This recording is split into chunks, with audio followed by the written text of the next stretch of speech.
From the Channel 7 studios, your moderator, Eyewitness News anchor, Bill Ritter.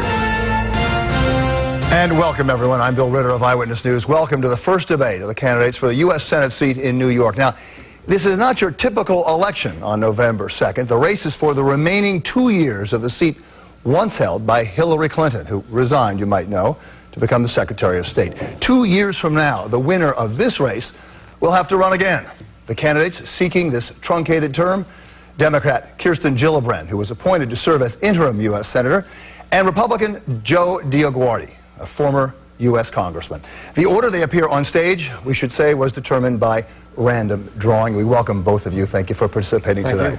Asking the questions today, Eyewitness News political reporter Dave Evans, WXTV Noticias Univision 41 anchor Mary Joelle Duran, and the Washington bureau chief for the Buffalo News, Jerry Zaremski. And we welcome all of you as the questioners today. Here's how the debate's going to work today. Each candidate will have 60 seconds to answer the question. For answers to follow-up questions and rebuttals, the candidates will have 30 seconds. I'm going to try to be a fair scorekeeper. We're going to begin with the first question. It's from our political editor, political reporter Dave Evans. It's for Ms. Gillibrand. David? Okay. Thank you. Ms. Gillibrand, I remember when you were first appointed to this position by Governor Patterson, you were accused back then of being a flip-flopper, for changing your position on critical issues. For example, the NRA once gave you an A for your position on gun control. Now it gives you an F for changing your position on gun control. On immigration, you were once adamantly opposed to amnesty for illegal immigrants. I believe that you are now in favor of that. Some people would look at these changes and say, you don't hold any firm principles, you do it for political expediency. What do you say? Well, one thing that's clear, Dave, is that I always fight for my constituents.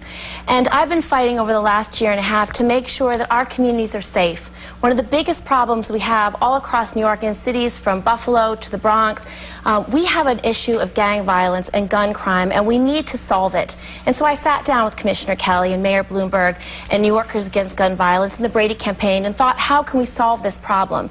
And so I've been focused on ending gun trafficking. 90% of the weapons used in crimes in our state come from out of state, and 90% of these weapons are illegal.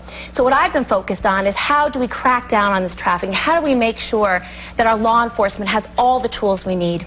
On immigration, I've been really focused on how we can have a comprehensive immigration reform for our city and for our state, because it is an urgent economic crisis all across New York. And with regard to gay rights, I am 100% in favor of equality and gay rights in this country. Mr. DioGuardi. You know, you could get whiplash looking at the way she won against a conservative Republican as a conservative Democrat, and the positions that you just mentioned now. How can you trust somebody that was so absolute on certain issues? And I hear this as I go around the state, Kirsten. This is not just a question that's coming up in a debate. How can you trust somebody later on other key issues? Don't you think the people would say that this is someone that's just politically expedient? That's not the way Joe DioGuardi is going to be. I haven't changed my views on anything my whole life. And that's the person you're going to get as your next U.S. Senator. Do you care to respond? Yes. There's no question that my record has been clear. I've been fighting for New Yorkers, fighting for community safety, fighting for comprehensive immigration reform, and fighting for equal rights for all Americans and all New Yorkers since I've been in office. It's very clear what I stand for, and I have a record to show for it. As a follow-up, I remember when you were first appointed, there was a lot of publicity when you said that you keep 2 guns under your bed at your home in Columbia County. Do you still? You know, for all those people who support the Constitution, we can continue to support the Constitution, but what my focus on is, how do we keep our communities safe? And my record is clear that I've always supported keeping our communities safe. So you do or you don't have a gun under your bed? Our family still owns, but we store them in a safe location, as all people who own guns and follow gun safety regulations. Mr. DioGuardi. Again, she sounded like Andy Oakley, and now she's somebody different. And I think the people of New York need to know that they can count in these very tough times, when we have the worst financial crisis in our history, an 8% unemployment rate. We have young people coming out of a great subsidized education, State University of New York, into a jobless economy. They need someone they can trust. They need someone that is predictable. That's not Kiristen Gillibrand. Thank you both. This election is about who we fight for. I'm fighting for middle-class families, middle-class tax cuts for small businesses. My opponent wants to give a tax cut to the wealthiest 2% of New Yorkers and Americans and pay for it by borrowing another $700 billion from the Chinese. This is a question about who we fight for, and my record on fighting for middle-class families is very clear. You want to respond? We're going to talk about taxes in a minute, but go ahead and you have 30 seconds to respond. Kirsten, I'm a certified public accountant, and I can tell you that the people that I served for 22 years, many of them were small business people that paid their taxes through a partnership technique or a corporation called Subchapter S that comes into the individual return. They don't even take the money out. They leave it in to build up the business. And it is not fair at this time when economists can't even tell us where we're going that we would tax them. Okay, it would hurt jobs. Thank you both very much. We did, in fairness, ask Ms. Gillibrand about whether she owned a gun. Do you own a gun, sir? No, I don't. Okay, thank you. Our next question from Mary Joel to Mr. DioGuardi. Yes, Mr. DioGuardi, lack of comprehensive immigration reform in Congress has prompted states like Arizona to enforce its own immigration policy. If elected, will you make sure there is a national immigration reform, and would it include path to citizenship and amnesty for those who are here illegally? I'm the product of legal immigration. My dad came through this harbor in front of the Statue of Liberty, 1929. He was 15, couldn't speak a word of English. That tells you that America works for those who come here, not for a government program, but for opportunity and a job. I'm his oldest son. I worked hard. I pass it on to my children as well. There is no doubt that the United States government is failing in protecting our borders from illegal drugs and from people coming here looking for jobs.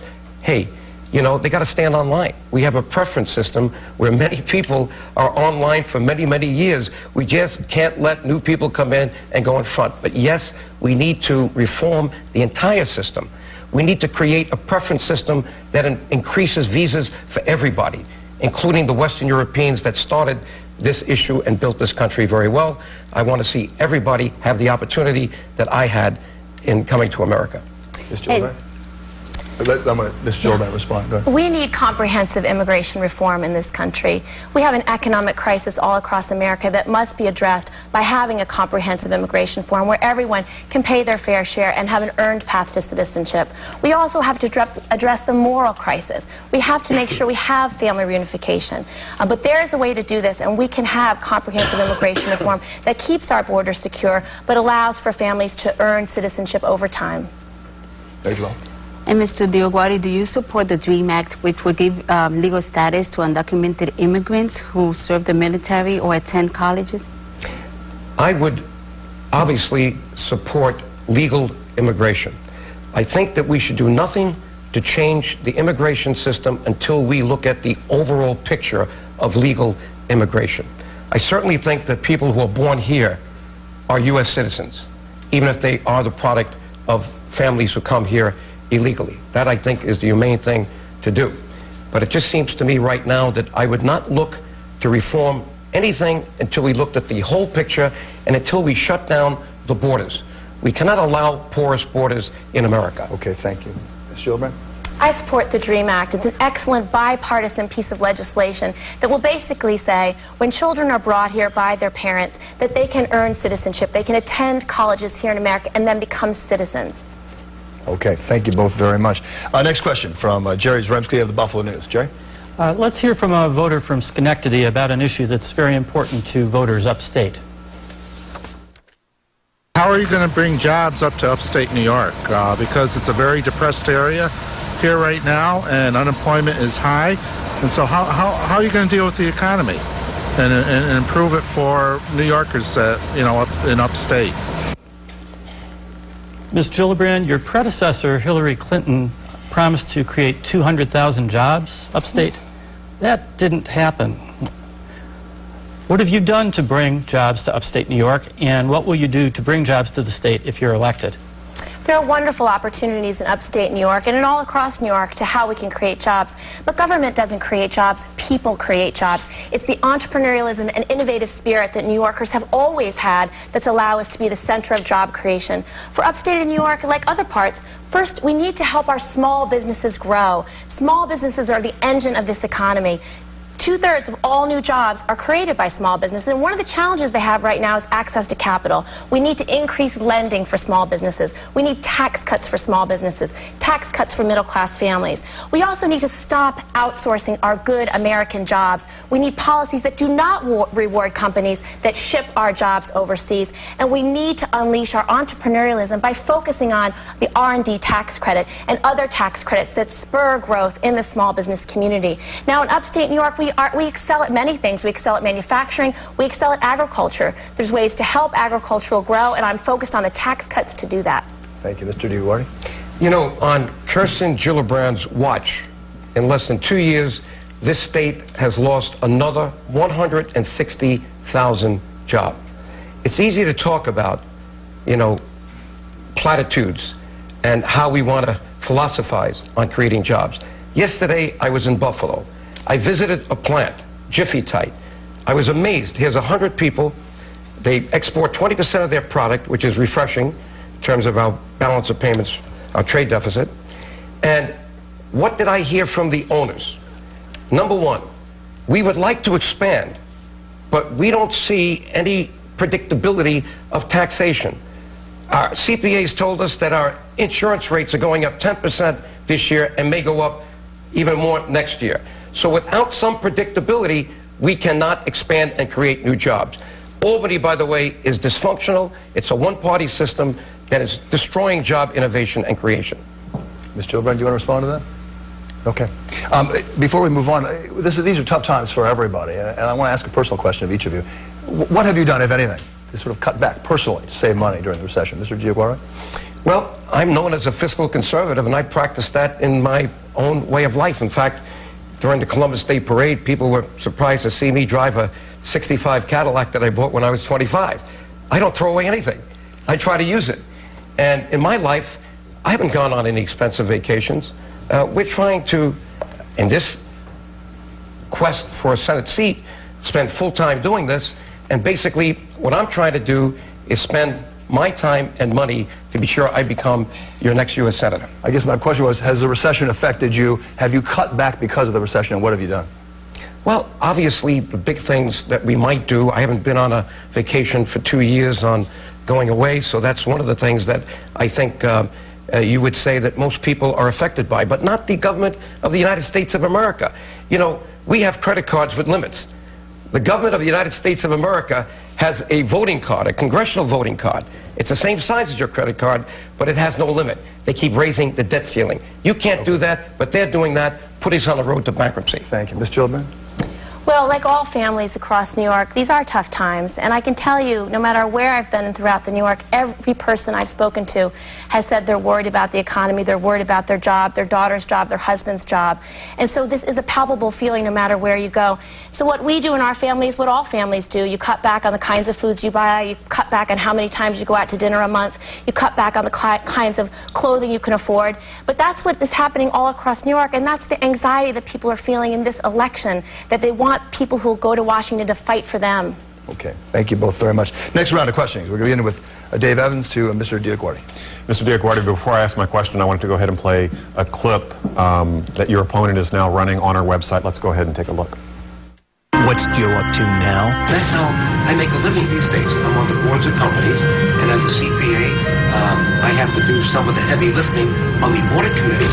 And now, federal investigators revealed that Joe is tied to a Madoff-style $1.7 billion Ponzi scheme. I'm Joe DioGuardi. That's Joe DioGuardi. The SEC called him a crony, and he's wrong for New York. That ad, of course, refers to a federal investigation by the SEC, the Securities and Exchange Commission. Well, let me go ahead and ask the question about Medical Capital Holdings and its subsidiaries. You were on that company's board. No, I'm not. But you were. What did you know about this? This is a complete fabrication and a misrepresentation of who I am. I've never been on the board of Medical Capital Holdings, Medical Capital Corporation. I was a consultant for Medical Capital Corporation trying to keep hospitals open in New York City, particularly one, Parkway Hospital on Central Parkway, that is needed when New York State came up with a formulaic approach called the Berger Commission. This entity had invested in large hospitals, and then it was found out that they were going to be closed, and I was hired to keep them open. I've done nothing else. I've never seen the books of the holding company or Medical Capital Corporation. This is what politics in America has now boiled down to. But according to the SEC filing right here, you were paid by them as a consultant. Yes. For one reason, to keep Parkway Hospital open on Grand Central Parkway, because it has an indigent population, an elderly population that needs to now take subways to New York. The whole purpose of that bill was to try to keep competition away from the New York City Health and Hospital Corporation. But you can't do that if you have an elderly population that now has to go from Queens to New York City. That was the mission that I had with that company. I see what you're saying. I see what you're saying, but then why would the SEC in its filing say that you were a crony of this company? Well, I mean, that's the SEC's writing saying that. No, that's the SEC website. That is a report representing the receiver who wants to keep his job, to liquidate that company, instead of getting an independent committee that was recommended, including me. That is not the SEC speaking. It's on the SEC website. So you got to be very careful here. No one's ever called me, by the way. I've not been asked or alleged or accused of anything. Before I get Ms. Gillibrand's response, you said the holding company of Medical Capital Holdings. Were you ever on the board of directors of any subsidiary or the audit committee of any subsidiary? There are two subsidiaries that are not in the same business, which is financing doctors who don't want to wait for the insurance companies to pay them. That's the business plan of this company. There were two subsidiaries that I was on, and I was on the boards. One of them, National Healthcare Benefits, but they were an adjuster. They were not involved in providing financing to doctors. The other one was Financial Management and Acquisitions, which was collecting old receivables. Had nothing to do with the business plan of the top company, Medical Capital Holdings. A pure fabrication, taken out of context to make me look like I did something wrong when I did nothing wrong. Thank you, sir. Ms. Gillibrand. These are serious issues that have been discussed in the press that I think voters have a right to know about. We don't know much about Joe DioGuardi. We know he's a former congressman and a lobbyist, but these are serious questions. And I've really tried to focus my time in Congress on issues of transparency and accountability. That's why I post all my earmark requests online. It's why I post my schedule and my financial disclosures. I think transparency and accountability are very important in this election. Okay. May I respond? Yeah. You know, another misrepresentation. You know, I was a human rights activist. I had to go from safe house to safe house in the Balkans after I left Congress to collect documentation and photos to bring back to the leaders of the Senate and the House to have hearings to change a failed foreign policy. I was revealing the genocide against the Albanians in the Balkans after Bosnia, while she was concealing the fact that nicotine was addictive. She worked for Philip Morris. She was their chief advisor, and that cigarettes cause cancer. That leads to my next question. If we could go ahead and look at the website that you now have up, and it certainly talks about that. Ms. Gillibrand, and this is a question to you. You were a lawyer for Philip Morris, and he has accused you of concealing research that linked tobacco to cancer. The courts, of course, have ruled that tobacco industry illegally concealed much of this evidence, the dangers of smoking for decades. What role exactly did you play in this case for Philip Morris? Well, the most important thing for New York voters is to know that I have a perfect anti-tobacco voting record. I voted in favor of pro-health policies and anti-tobacco policies my entire time in Congress. I voted to raise taxes on tobacco because it's one of the best ways to make sure that children don't smoke. I've also voted to regulate tobacco by the FDA. For me, as a young lawyer, it was one of the first cases I was assigned. I certainly didn't pick and choose my cases as a junior associate in a big firm. May I respond? Yes. Kirsten, you say that you're for transparency. It's outrageous that you could stand there and not answer the question the way you should. She literally came up with the concept of taking important documentation that proved Philip Morris was perjuring itself and sent it to Germany because they had no Freedom of Information Act there that we have here.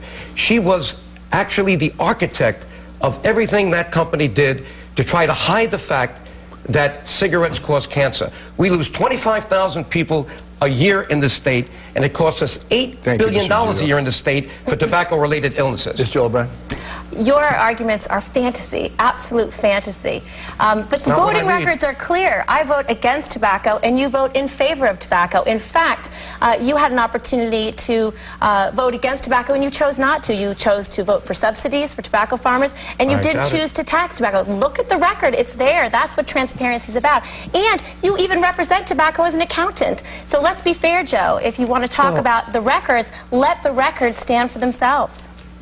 Representing a tobacco company. I was with the world's largest accounting firm, and it's possible that one of their clients in the South was a tobacco company, but I had nothing to do with that. So you didn't choose your clients? Well, listen, you know, I had many clients, but my sphere of expertise was taxation, and many of them were wealthy individuals, foundations, public sectors like, you know, New York City when it went through bankruptcy. That was one of the things that I had to work on. Okay. Thank you both very much. Next question from Ms. Gillibrand from Mary Joelle. Yes, Ms. Gillibrand, when you were in Congress, you spoke out against former Governor Eli Spitzer's plan to issue driver's license to undocumented immigrants. Should undocumented immigrants get driver's license? If not, do you support some kind of federal or state-issued ID? What we need is comprehensive immigration reform. As I said, we have an urgent economic crisis across the state, and it really should be a federal issue. The federal government has to act, and Washington is broken. This is a perfect example of why Washington isn't doing what it needs to do, which is passing a comprehensive immigration reform bill. We need to make sure that everyone can pay their fair share, that everyone can have a path to earned citizenship. We need to make sure we have a family reunification policy so parents can be with children and brothers can be with sisters. That is what our American values stand for. We need to deal with the economics of immigration. How do we right-size immigration in this country? How do we make sure we have the right number of visas for all the different industries that depend on immigrant labor? So I'm very committed to addressing all of these issues in a comprehensive immigration bill. Before I get the response, how about government IDs? In favor or against that? Well, that's something I would certainly look into, and we want to make sure that folks have the ability to get an ID, but it's best done in a comprehensive bill because these are all the issues that we need to actually address in coming up with a bill that actually works for all Americans. But you were against it at one point. A driver's license? Yes. Yes, you know, these are the kinds of things that I think are better addressed in a comprehensive bill because that's when you can weigh all of the issues and make sure it makes sense for all of New York. Thank you. Mr. DioGuardi. It's really hard for the people to know where Kiristen Gillibrand stands because she was one thing when she was a House member and she's now something else as a senator. And that doesn't bode well for the future if you're trying to look for predictability, which this country needs more than anything else. Let me tell you the real problem we've got underlying the question that you have. It's not a question of more laws. Obviously, we need to look at overall immigration. We have to enforce the laws that are on the books.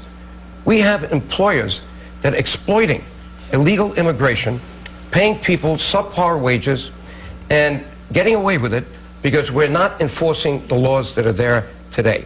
So you want to talk about driver's licenses? Why? To let illegal immigrants go to jobs which they shouldn't have to begin with? I think we got to put the onus on the employees, the employers, to look at that documentation and see whether or not the people deserve to be here to begin with. Okay, thank you both. Jerry Zrensky for Mr. DioGuardi. Republican leaders in Congress have threatened to repeal the health care bill that Congress passed earlier this year. Which parts of the law would you repeal, if you could? And what would you do to ensure access to health care for all Americans?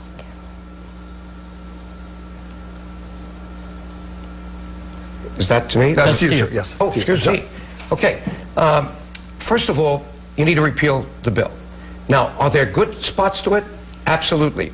But let me tell you, the whole purpose of health care reform should have been to reduce the cost of health care.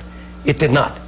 In fact, if Obama's administration wanted to get Republicans at the table, all they had to do was step on the third rail for the Democrats, which is tort reform. You have 57 attorneys in the Senate. Kiristen Gillibrand is one of them, out of 100. You have over 250 in the House. You've got a special interest group that's huge. It's called the legal profession, feeding money in. They don't want to put a cap of $250,000 on pain and suffering. Therefore, doctors are performing defensive medicine, filling their files with tests that are not needed because they're afraid they will be sued. Turn on your TV at night and look at the law firms. Did you get into an accident? Do you have a pain from last year's accident? Did you trip? So we've got to change that. So you'd repeal the whole bill rather than specific parts of the bill? You would repeal it and restructure it. And in restructuring it, I would say that the best part of it would be to do more on prevention as it began. The second best part is to create the largest insurance pool or the largest amount of people in an insurance pool, because when you have very sick people, it's cheaper to have a pool with a lot of people who are not sick, but it can't be controlled by the government. That's the problem with this. It needs a creative public-private sector system to do this. Sure. And Ms. Gillibrand, is there anything that you would change in the bill that you helped to pass earlier this year? Well, there was an urgent crisis in this country before we started the health care reform debate, and that was that the cost of health care is continuing to rise. Every small business, every family, health care increased by 10, 15, 20% every year over the last decade, and is becoming so expensive that people couldn't afford it. So what we did in the health care reform were some pretty common sense changes.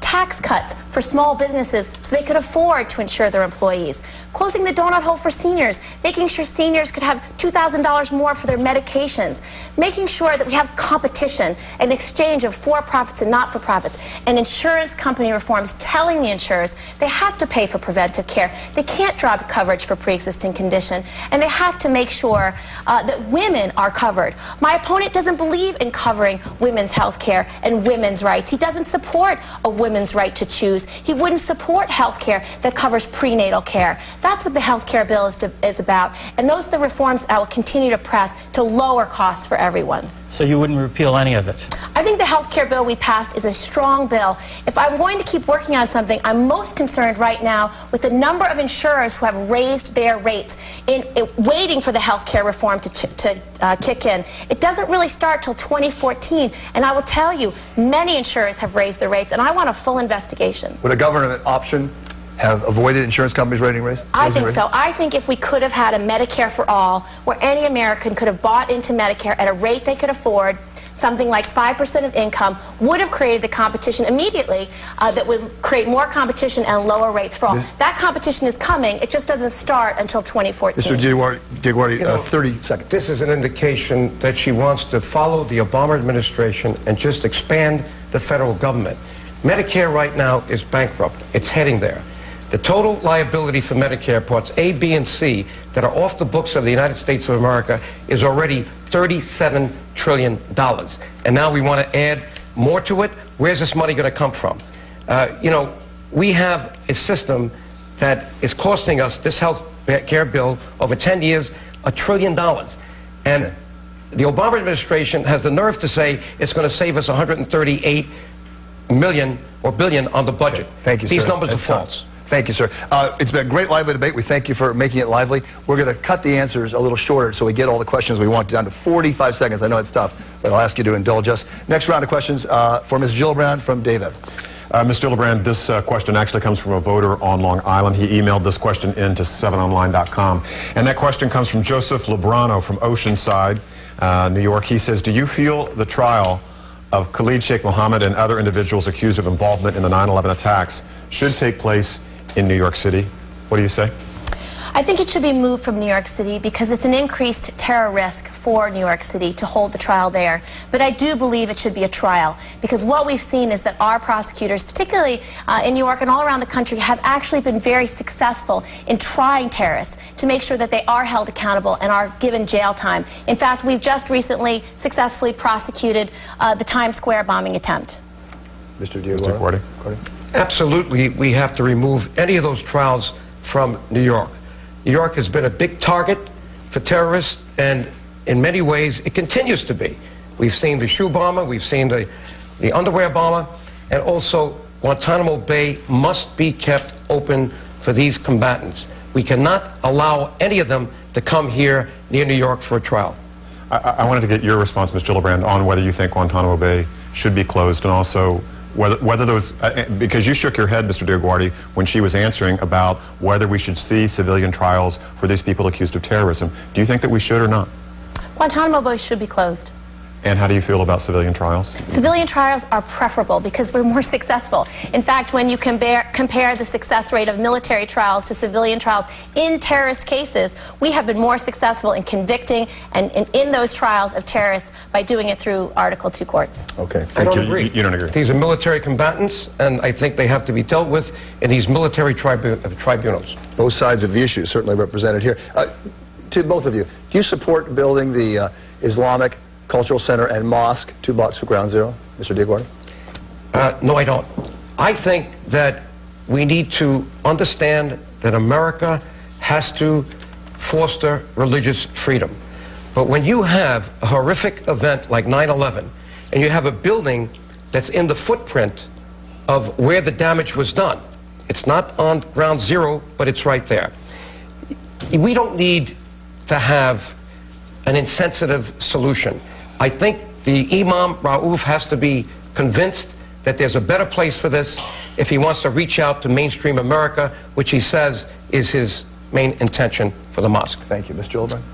I understand that this is an extremely emotional and hurtful issue for so many people all across New York and all across America, and it's important that we have that debate. But from my perspective, to build a community center a few blocks away from Ground Zero is a constitutional right. We believe in freedom of religion in this country. We believe in freedom of speech in this country. But for those who are focused on the heroes of 9/11, I would urge them to support the 9/11 health bill. Because the bottom line is, if you want to support our heroes and the men and women who have served this country, that we need to pass the 9/11 health bill now. Thank you. Let's move on to the next question. Mary Joelle? Okay. Yes, to Mr. DioGuardi. DioGuardi. Attorney generals across the country are investigating claims that banks used flawed documents to foreclose on hundreds of thousands of homeowners. Some large lenders have temporarily stopped foreclosure proceedings. Should there be a nationwide hold on all foreclosure? This is outrageous that we would allow any bank to go through a foreclosure proceeding in any state where the appropriate papers were not signed by the right people. And obviously this is an issue that the attorneys general have to take up. But my feeling is it's something that has to be applied evenly across America. Should they be stopped? Should foreclosures be stopped? I think they have to be stopped until the letter of the law is complied with. We are a nation of laws. Okay. And if the wrong people are signing these, or if they're signatures from a robo kind of thing, this is absolutely outrageous. It has to be changed. Ms. Gillibrand? I think we need full transparency and accountability on these foreclosure processes and these mortgage processes. That's what the regulatory reform bill was about, to make sure that we have a consumer protection agency that's going to go forward to protect homeowners and consumers and taxpayers from these kinds of fraudulent practices. That's why we spent the time to create transparency and oversight and accountability into the regulatory reform of this country, so we can have a financial services industry that we can now rely on to be at the forefront of economic growth. May I respond to that? Sure. You know, here's another situation where she's not being honest with you. When she left the employer of that law firm that was giving that advice to the tobacco industry, where did she go? She went to HUD. She was put in charge of new market initiatives. We have these foreclosures today because she promoted subprime mortgages. As simple as that. And we went from 42% to 50% on what Fannie Mae and Freddie Mac were forced to buy to put low-income people in houses they couldn't afford. And she was the prime perpetrator of that. You're going to get a chance to respond to that by Jerry's next question, Well, if I can. just let me say, the congressman Ms. Gillibrand, Go ahead. You did indeed work as a special counsel for Andrew Cuomo when he was Secretary of Housing and Urban Development. You don't see it on a resume. Under his leadership, he did launch a program that did make it easier for low-income people to buy homes and to get mortgages. And now critics are saying that this contributed to the subprime crisis. Do you blame Andrew Cuomo for this in any way? Well, I had the great privilege and honor of serving in the Clinton administration under Secretary Andrew Cuomo. And while I was at HUD, what my job was to focus on legislation called America Private Investment Companies Act. And what that legislation was about was trying to take public and private money to invest in low-income areas of infrastructure and affordable housing and to create jobs. And so that was what my focus was on. I had no focus on any of these issues whatsoever. Do you blame Mr. Cuomo for any of the subprime mortgages? Absolutely not. Andrew Cuomo was a reformer and a visionary when he worked at HUD. And in fact, he received 3 Innovations in Government awards from Harvard while he was Secretary of Housing. But the bottom line is this. What I'm trying to do in Washington is to create opportunities for taxpayers and consumers to have protection. My opponent does not support a consumer protection agency. He doesn't support transparency and accountability in the regulatory reform bill. He would repeal the regulatory reform bill, and it's the bill that actually is putting consumers and taxpayers first. Mr. DioGuardi. You know, again, you have to remember back when she joined Andrew Cuomo, there was something called the Community Reinvestment Act, and the policy was to put more low-income people in homes. And they did that, and they did it very enthusiastically. And as these people started to lose their homes, guess what she did with her husband? She sold countrywide stock short and made $40,000 on the pain of the people losing the houses that she put in because they couldn't afford those houses to begin with. I find your personal attack on a family member very offensive. Did you short countrywide stock? I didn't do anything with stocks. My husband has an E-Trade account like millions of New Yorkers, and he invests for our family. Did you file a joint return? Yes, we file a joint return. And no, my financial disclosure is on my website. I'm the first member of Congress to actually put it on my website because transparency and accountability is something that I care very deeply about. Okay, thank you both. A quick question for both of you. Wall Street firms that receive taxpayer bailout, money from all of us, taxpayer bailouts, are once again on track for the second year in a row to have record number of compensation and benefits packages to its executives and workers. Should there be limits on Wall Street compensation and bonuses? Mr. DioGuardi?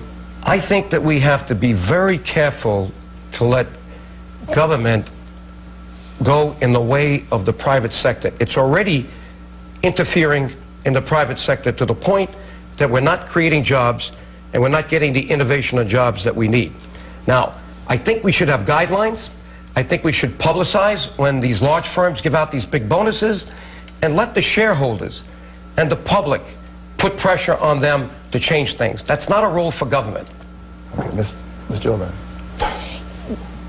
Our job over the last year and a half has really been to try to arrest the collapse of this economy and the financial services industry. So what we've been focused on is how do we create the transparency, how do we create accountability, how do we move derivatives once from a dark market into an open, transparent market, how do we create less leverage in the system and more reliability and accountability. So that's been our focus, and I don't think necessarily limiting bonuses or doing some arbitrary caps is the way to go, because what you're trying to do is strengthen the system. You want to make sure that we have a system that can actually create jobs in the future. Okay, thank you.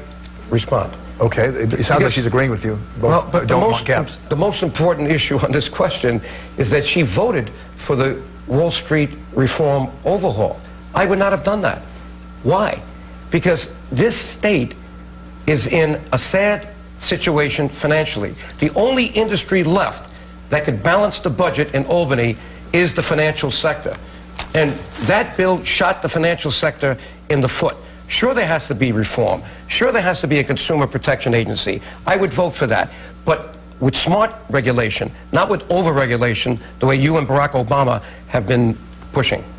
The worst thing that could happen to this city and this country is another collapse of our financial market, another AIG, another Lehman Brothers. And so what we took the time to do was to make sure that's not going to happen again. That's why we reduced leverage in the banks. That's why we created transparency. That's why we created accountability. And that's what we did over the last year and a half to begin to address those issues, because we need to protect our economy and protect this city as the center of the world financial markets. And you're only going to do that if you reduce leverage and make sure you have less risk in the system and you have more transparency. Let's continue this talk about the economy. Dave Evans is going to begin round 4, talking about money. We're going to start talking about taxes here, and let's start that by going to a question from a voter in Garden City.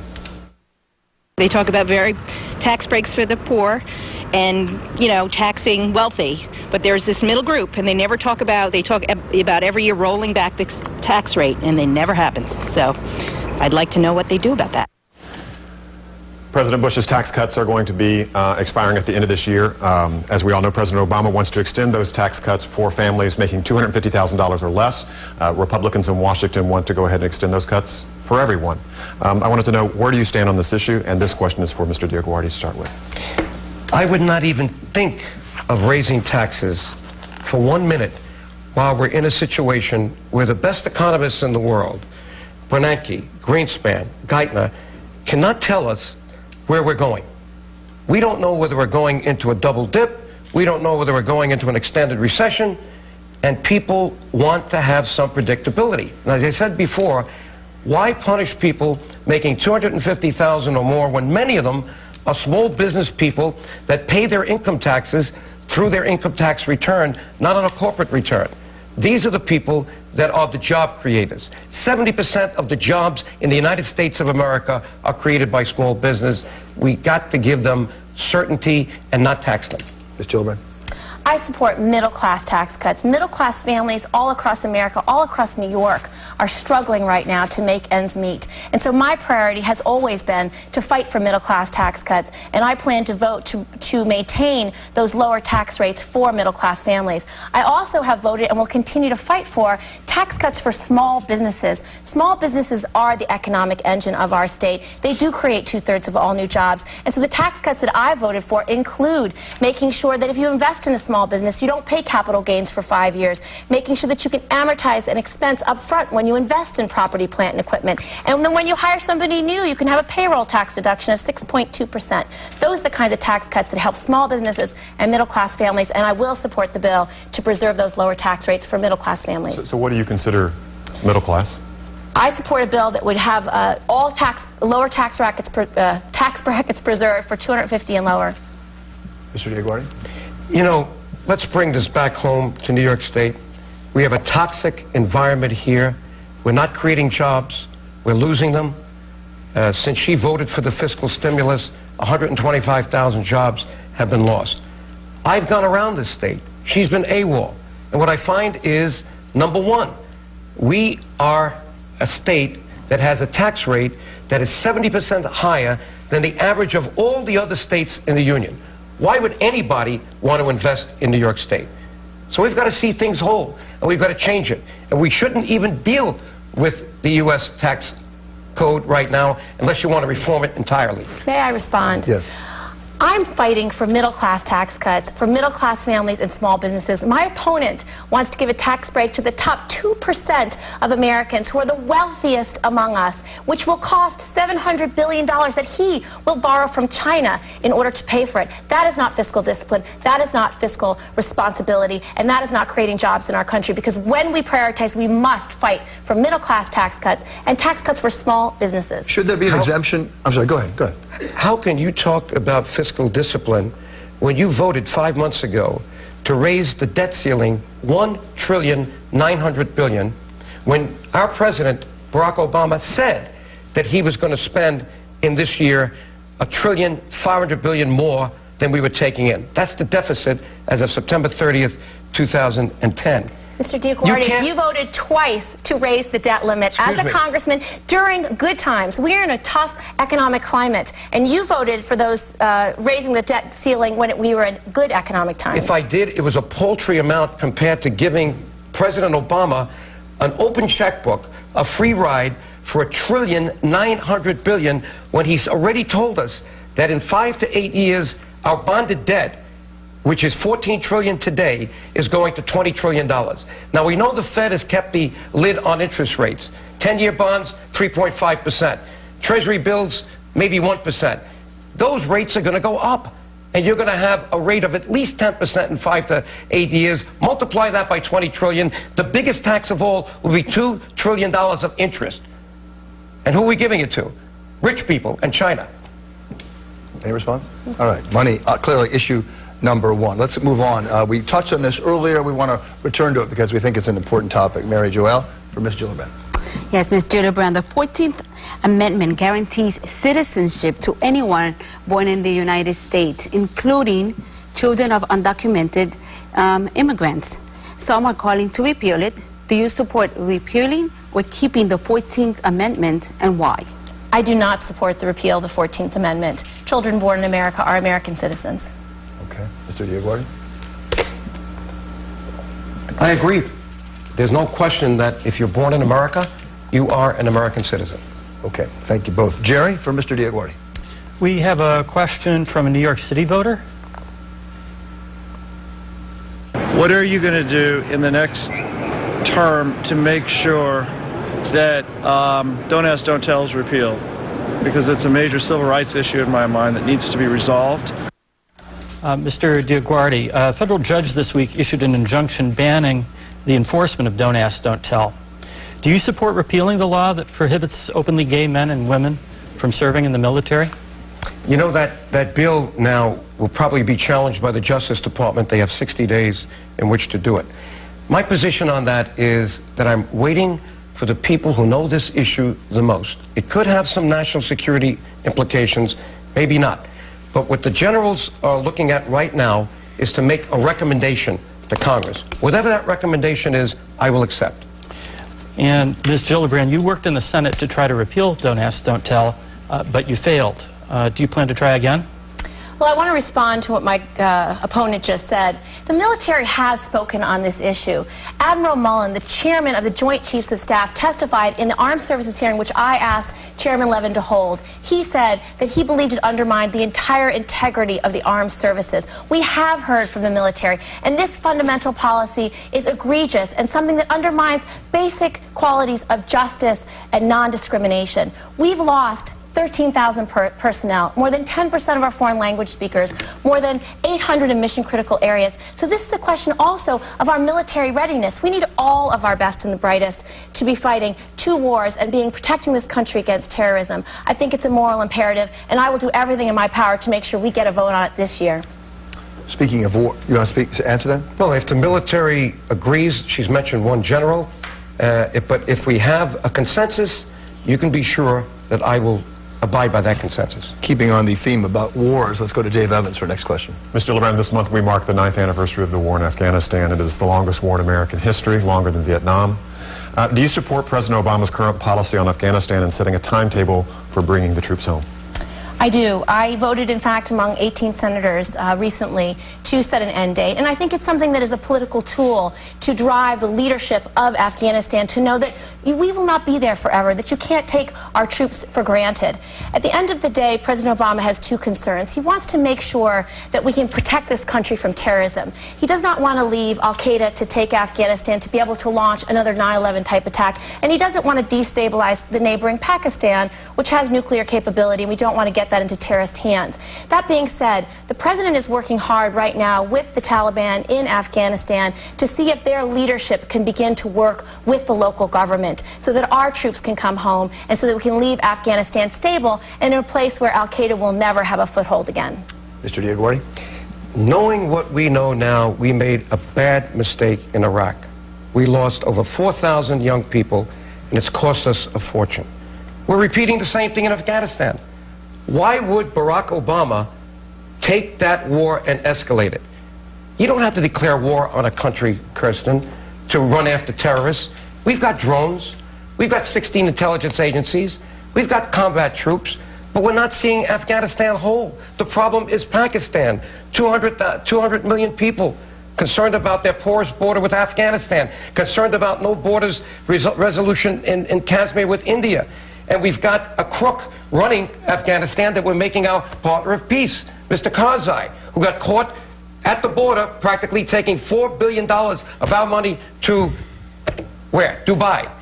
Thank you, and his sir. brother is also known as a known heroin trader. So we got to be very careful here, but we have to go after the terrorists. No question. Thank you, Mr. DioGuardi. Mary Joelle? Yes, this goes to Mr. DioGuardi. According to the Center for Disease Control, 1 in 5 Hispanic kids is obese. In an effort to combat obesity, Mr. Bloomberg, Mayor Mr. Bloomberg, he has a plan that he would want to ban using food stamp to buy a sugary drink. Do you support that?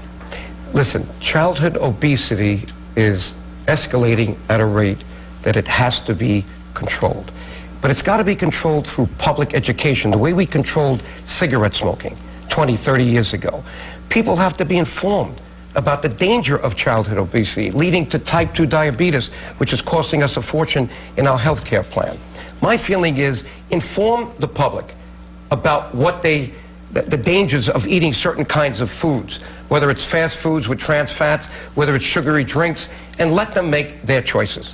So you don't support the ban on using food stamps to buy sugary drinks? I don't. Okay. Mary Jo? Okay. Ms. Gillibrand, you sit on the Agriculture Committee, which has jurisdiction over the agency that will decide whether the grant city requests. Do you support the mayor's plan? Sorry, finish your question. I didn't hear what you said. Do you support the mayor's plan to ban food stamp for buying sugary drinks? Well, I share the mayor's concern. We have a childhood obesity crisis in this country. When I was a kid, only about 5% of kids were obese. Now it's close to 20%. For some of our entering kindergartens in New York City, it's as high as 40%. And so what I've been working on as a member of the Ag Committee is a children's nutrition bill that really takes on our school lunch program. We need to make sure that when we feed our children in school, they have whole foods, fruits and vegetables, and to make sure they have time to exercise, and to make sure parents have the tools they need to make the right decisions about the food that our children should get. I'm looking at the mayor's plan, but at the end of the day, I think it's more important that we give families the tools they need to make the right choices. We also have to make sure communities have access to healthy foods. There are food deserts all across our state, whether it's in the Bronx or in the North Country. We need to make sure families can buy fruits, vegetables at an affordable rate. Thank you both very much. We have a few minutes left. We want to get in as many questions as we can. We're going to switch to a 30-second answer and a 20-second rebuttal. We start with Jerry from Ms. Gillibrand. Ms. Gillibrand, can you name 2 examples where you've disagreed? Oh, we're going to do a 30-second rebuttal. Oh, okay. 30-second answers, 20-second rebuttal. Go ahead, Jerry. Ms. Gillibrand, can you name 2 examples where you've disagreed with President Obama? Well, I disagree with the current decision to not appeal, their decision to appeal the decision in the Don't Ask, Don't Tell case. I do not think it's wise to appeal a decision that says it's unconstitutional, because I believe it's unconstitutional. And I would have really fought this year to get comprehensive immigration reform on the national debate, to make sure we could actually pass a law to address that issue. Okay, Mr. DioGuardi, at the top of the Republican ticket in New York is Buffalo businessman Carl Palladino. His comments have offended many New Yorkers, from gays to African Americans to Jewish groups to women. Like yourself, Mr. Palladino has the Tea Party support. Do you think he properly represents the Republican Party and the Tea Party movement? You know, Mr. Palladino, as I did, presented ourselves to the people. I was not a product of the GOP convention. I had to collect 25,000 plus signatures to get into the primary, and I won it, and therefore put together the opposition that made this race competitive. You know, he has to continue making his case to the people as I have. We have different styles, though. He wants to bring a baseball bat to Albany. As a CPA, I want to bring a sharp pencil to Washington. Does anything he has said trouble you? I think, you know, his words he has to be accountable for. I cannot be accountable for the words and actions of someone who's running for high office. I think he has to make his case to the people, and on Election Day, the people will decide whether or not he has spoken over the top. Have you disagreed with anything Senator Schumer has done? Yes, Mr. DioGuardi. Well, obviously, Senator Schumer is walking lockstep with the Obama administration. He voted for the health care reform bill, which did nothing to reduce the cost of health care in America. Our fastest growing segment, now 17% of the economy, growing to 20%. And the same with the financial regulation bill. After he got all kinds of money for himself and Senator Gillibrand from Wall Street, he shot them in the foot, and therefore shot Albany in the foot with the budget crisis. Okay. David, quick question? To Mr. DioGuardi, Social Security turned 75 this year. A lot of people are worried about the future of the Social Security Administration. Would you cut benefits or increase Social Security taxes to make sure that it's around for future generations? I will wait for 22 very competent, bipartisan, honest people under the leadership of Erskine Bowles, a Democrat, and Alan Simpson, a Republican. Their report is going to come out in December, and I'd like to have the benefit of their recommendations on this key issue before I make that decision. Okay. Ms. Gillibrand? Well, I think the bipartisan commission is very wise because we will have some good ideas, but it is very important to me that we protect Social Security. My opponent wants to privatize Social Security. I would never vote to support privatizing Social Security. I believe that what we need to do is make sure that we can protect Social Security. We should not increase the retirement age. That is not fair, particularly to people who are working hard every day in manual labor. We want to make sure that we can strengthen it, and there are a lot of ideas to do that, and I look forward to the debate. May I respond? Yes, real quickly. I'm on the record. You cannot divert any revenue from Social Security at this point. And that's what we have to do to privatize it. Social Security has become the biggest Ponzi scheme in the world. Madoff is a piker compared to what the federal government has done, raising FICA taxes dramatically from 1982, not putting them in the trust fund, spending them in a general fund. Now we've got the baby boomers coming, the money's not there. There are IOUs there. Thank you, this is why you need a CPA in Washington to sound the alarm. Ms. Gillibrand? Okay. That does it for the questions, and we thank you for the lively debate. Each of the candidates will now have 1 minute for their closing statements. We're going to begin with Ms. Gillibrand. I've not been in Washington very long, but I can tell you it is broken. This election is about who we fight for. I'm troubled by the small businesses that can't get access to lending. I'm worried about middle-class families who can't seem to make ends meet. And I'm troubled by the fact that too many New Yorkers are out of a job. My opponent wants the same trickle-down economics of George Bush that landed us in this mess. He wants to privatize Social Security, and he wants to make sure that he's going to give tax breaks to the 2% wealthiest of Americans and pay for it with a $7 billion loan from China. I have a different vision for New York. I want to see Made in America again. I want tax cuts for middle-class families and small businesses that can create jobs. I want to see an R&D tax credit that allows the entrepreneurialism and innovation of New Yorkers to create those jobs. And we have to stop outsourcing American manufacturing jobs. This election is about transparency, it's about accountability, and it's about who we fight for. And I'm not going to take a back seat to anyone when it comes to fighting for New York. Thank you, Ms. Gillibrand. Mr. DioGuardi. We are facing the worst financial crisis America has had since the Great Depression. Look at New York State today. 8% unemployment, 1 million people unemployed. We've got kids coming out of the State University of New York into a jobless economy. We have thousands of people in the process of being foreclosed. This is not the vision that we want for New York. We need to, and we have America continuing to spend. That's the problem. And we've got Kiristen Gillibrand and Barack Obama on a big spending agenda, which is putting us on the road to bankruptcy. The bottom line is simple. We're borrowing from people that we don't trust because we're spending money we don't have. And China is one of the main beneficiaries of this, and in the process, we're killing the American dream. I want to go to Washington to make government what it was intended to be, a government of the people, by the people, and for the people. Not a government that deceives the people, buries the people in debt, and controls them. Elect Joe DioGuardi. Join me at joinjoe2010.com and continue the American dream. Thank you both for what has been a lively and entertaining and certainly interesting and I think educational debate for the people who are watching and for the voters of New York. So thank you very much.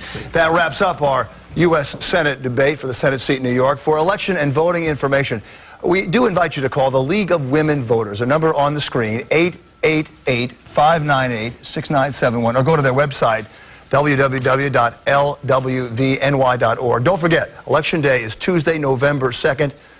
Please vote.